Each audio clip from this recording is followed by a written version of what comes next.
I'm Crafty Superman, and this is the first episode in my new dieting series. In this episode I'm going to talk about my new diet, what the plan is for it, and I'm also going to talk about the basal metabolic rate. I'm also going to show you my lovely new spreadsheet for calculating everything, and I might even let you have a copy when it's finished.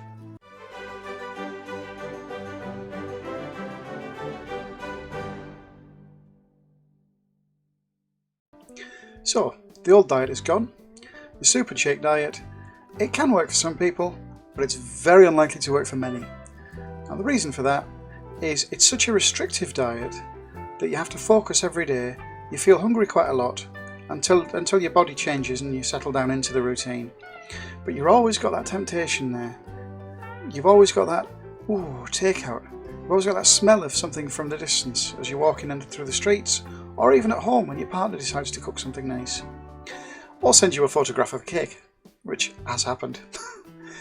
So, that diet isn't going to be successful for me. My new diet is based on science, not on fiction or fad or just randomness that, frankly, I'm surprised the NHS is trying. Yes, they've had success with it, the limited number of success. So, of those who were successful at it, 50% of those had a reduction in their diabetes, so complete remission.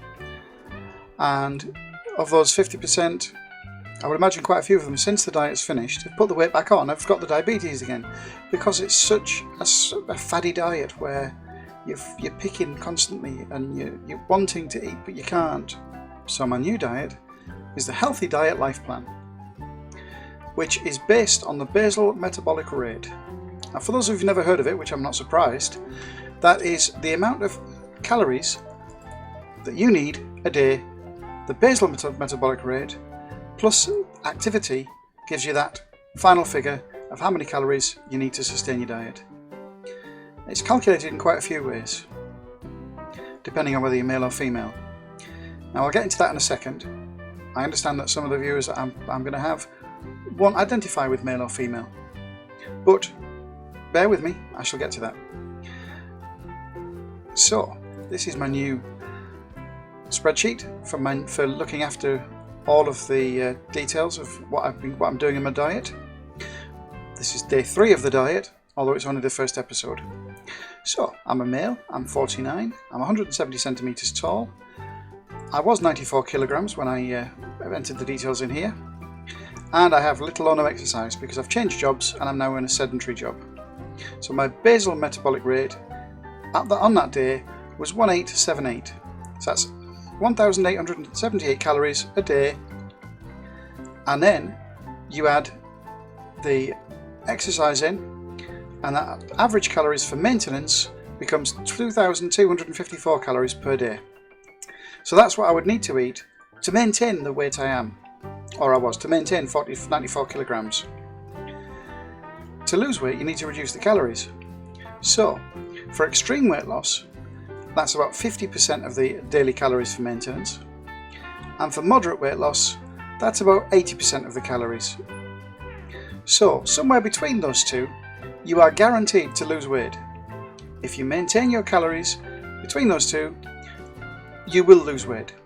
However, as you lose weight, these figures are going to change. The reason for that is that part of the calculation for the basal metabolic rate, it looks at your age, it looks at your height, and it looks at your weight. And it also looks at your gender, because there are gender differences with the way that we burn calories. As I said, I'll go into that shortly. And your activity level. If you are working a very active job, you're on your feet all day, and you're going to the gym every day, you're not going to be burning 2,254 calories. You're probably going to be burning more than 3,500 calories to maintain your weight. However, this is my diet plan, and this is for me. So, I said I'd talk about gender. Gender is not a straightforward issue. Certainly not as some people would like it to be. So, traditionally, when you're born, if you have male genitalia, you're male. If you have female genitalia, you're female. For those few percent that are born with both, they chop some bits off, cut them do a nip and tuck and decide you're either male or female. But were you ever male or female? Were you both? Were you intersex? Who knows? But there are some people with male genitalia and some features of female genitalia. They might have ovaries, they might have fallopian tubes, they might have some elements of being a female. And there are females that have some elements of males. And I've rated them 0 to 10. For me, I'm a 0. I'm definitely male. And then we go on to the next part, hormones. Now, the male hormone, testosterone, is high in males. The female estrogen and progesterone is high in females. But that can be so varied between people. There can be a female with high testosterone, there can be a male with high estrogen and progesterone. So just to say, oh, he's full of testosterone, he's got male genitalia, he's male. Not necessarily, because then we come on to chromosomes. Now this is where it gets complicated. I'm not going to go into full details. I will provide a link for anyone who wants to go into further detail and do the research that I've done. But there are 46 chromosomes, which means there are 23 pairs. There are 2 sex chromosomes. In a male, they'll have an X chromosome and a Y chromosome. That's 1 pair. In a female, they'll have 2 X chromosomes. That's 1 pair. But that's not guaranteed. You could have 1 chromosome missing and only have 45 chromosomes, and you'll have 22 pairs and 1 spare. It could mean if that chromosome is a Y, then you'll be a male. It could be a chromosome X and then you'd be a female. Or you could have extra chromosomes, and they can come in any combination. Generally, where there's a Y chromosome in any of the lists, you will be male by chromosomes, because your chromosomes determine how your body is made up. And if you have a Y chromosome, it tends to be that you'll have male genitalia. If you have lots of X chromosomes or extra X chromosomes, you may form female genitalia. The vast majority of people are either XY or XX, with 46 chromosomes in the 23 pairs. But that doesn't mean everybody's the same.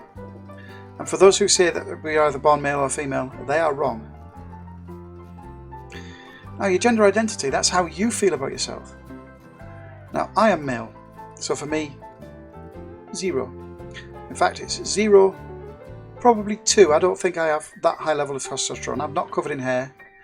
I don't have the low male voice. So I think I'm probably around 2 with hormones.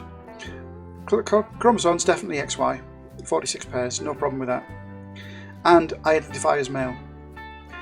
Now, you may be male, but you may be transgender and identify as female. That's absolutely no problem. I have no issues with that.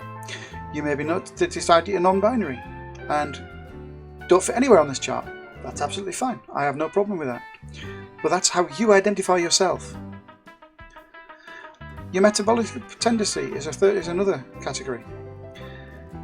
Males tend to burn calories faster than they store it, unless they're eating an awful lot, which is why their basal metabolic figure is slightly higher than females, because females tend to store more fat, so they don't need as high a level of calories.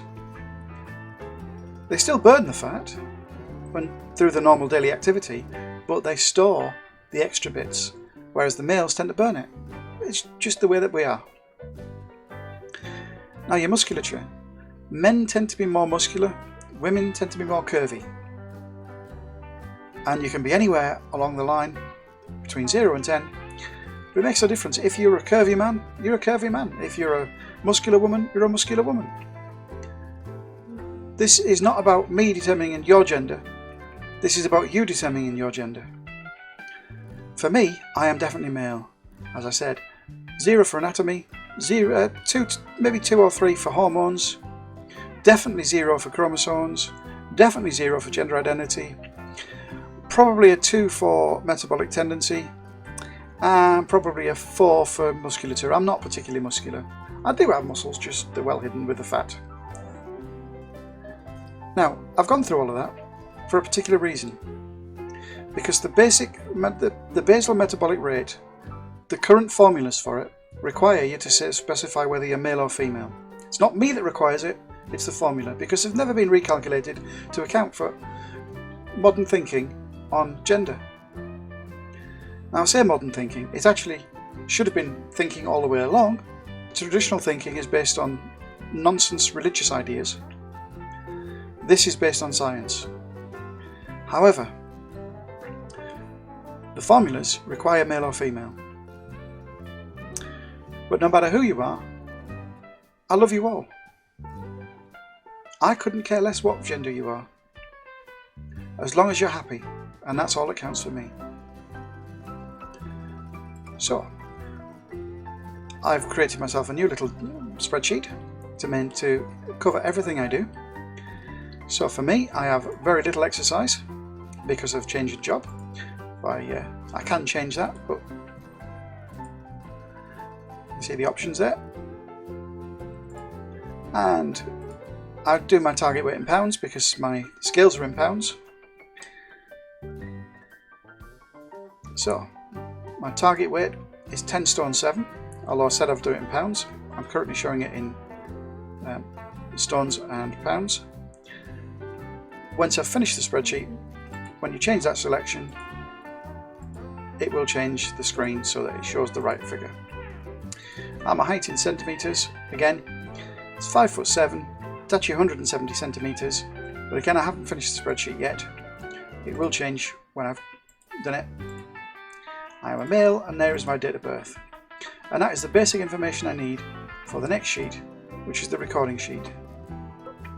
Every morning I'm waking up and I am getting on the scales, and for the last 3 days you can see exactly how many pounds I've weighed. See, the diet is working, I'm losing weight, and there's an automatic calculation there for kilograms, an automatic calculation for their stones and pounds, and I'm also monitoring my blood pressure, my blood glucose level on a morning. You can see that's coming down nicely from having whatever I had eaten on the first, and this is my target. So you can see that today I'm 26.5 kilograms away from my target, which is good. I am 58.3 pounds away from my target, and I've got 4 stone and 2 pound left to go. I'm still obese because my BMI is 32.3. Now I've had to adjust that because I originally thought I was 172 centimetres and that made a difference. I'm not, I'm 170 centimetres because I've rechecked it. Now, as I said, the basal metabolic rate changes depending on your weight and on your height and on your age.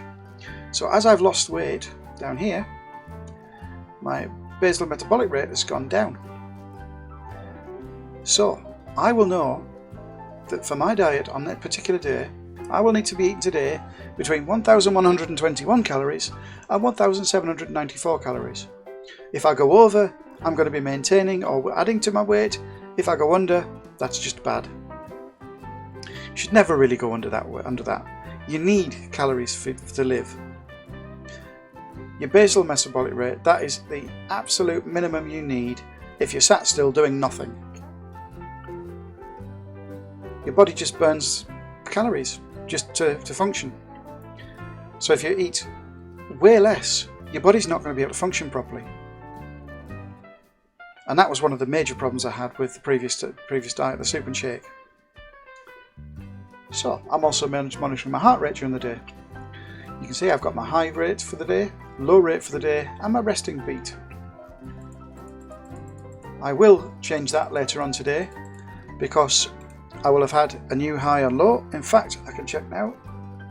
Yep, 108 is my high, 44 is still my low, and my resting rate is now 64 because I have my smartwatch and it monitors me all the time apart from when I'm in the shower or charging the watch. And it also monitors my sleep. As you can see, I had 9 hours and 37 minutes of sleep last night, but my sleep quality's dropped.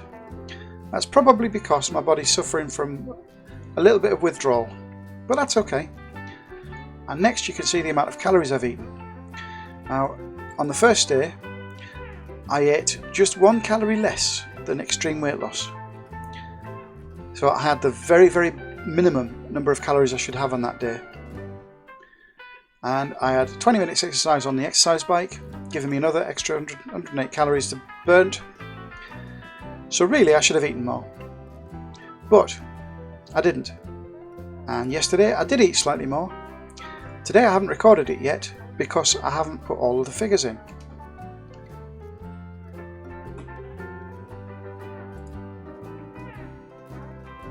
So how is this diet going to work? Well, Monday, Tuesday and Wednesday, and that's the 3 days that I've been on the diet so far, I'm considering as stage 1 of the plan. Stage 1 is the stomach shrink. So I'm having 5 meals a day, which sounds a lot, but it's really not. And each meal is roughly 200 to 300 calories. My aim is to have just over the extreme weight loss basal rate.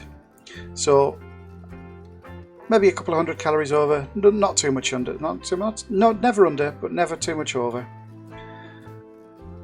The idea is that each meal will be small and allow my stomach to shrink so that I'm not hungry when I go for a big meal. But because there's 5 meals in the day, I have to eat every 3 hours. That means I'm basically not getting hungry because every time I start to feel hungry, I've already got a meal there ready. So I'm up at 6 in the morning. I have my first meal at 7 AM. I have my next meal at 10, the next meal at 1, next meal at 4, and then next meal at 7. That's me done for the day. In bed at 10, ready to get up the next morning for 6. Complete change of plan because I've got a complete change of life. I'm new job, new life. So when stage 1 is finished, stage 2 starts. That's the diet part. Now it's the healthy diet part, so each meal has to include protein and vegetables. Carbohydrates are not necessary. I'll be getting enough calories, so I don't need to worry about the carbohydrates. So if I have a bit of bread, I have a bit of bread. If I have something else, it doesn't matter. As long as the calories are within those 2 rates, I'm good. Now, I'll also be front loading the diet. So breakfast will be the most calorific meal of the day. So my current plan is tomorrow I'm going to have 2 poached eggs, 1 slice of bread, a portion of beans, a portion of tomatoes, 1 sausage and 1 bacon. I haven't calculated the calories yet, but it's going to be under 1,000. And I've prepared for this by making sure I have little pots to store the extras in, so I can put the beans that I haven't used in the fridge, the tomatoes I haven't used in the fridge, any bacon I haven't used in the fridge, all in separate pots, ready for the next day. That will go on until I reach my target weight, when stage 3 happens. And stage 3 is maintaining weight, which means I'll be aiming every day to have the daily calorie requirement. But I'll still be doing the same. I'll be having a front-loaded breakfast, I'll be having a light snack for dinner, and then an evening meal. Now my evening meal for tomorrow, and in fact for tonight, is planned. I have a piece of steak and vegetables. The steak is 300 calories per piece. It's going to be fantastic. And on other days I'll have a piece of chicken, or a piece of pork, or any of the other meats, as long as I have some protein, and along with the protein I have some vegetables. That is my new diet for life. So let me know what you think in the comments. If you think I'm totally bonkers, that's fine. If you think I'm on the right plan, if you think this is a sensible way to go, let me know. This is Crafty Soupman signing off. I'll see you in the next video, which should be in around about a week's time, depending on when I can fit it in and what my routine is like. Because university is currently at a busy period and I'm going to be starting my new job on Monday, and I don't know how much free time I'm going to have. It may be that for the next few weeks I'll be able to record on the weekend, but I know that my new job, 5 days out of 7, so I don't know which days I'll be recording, which days I'll be working. I'll just have to work it out as I go. So this is Crafty Superman signing off. See you next time.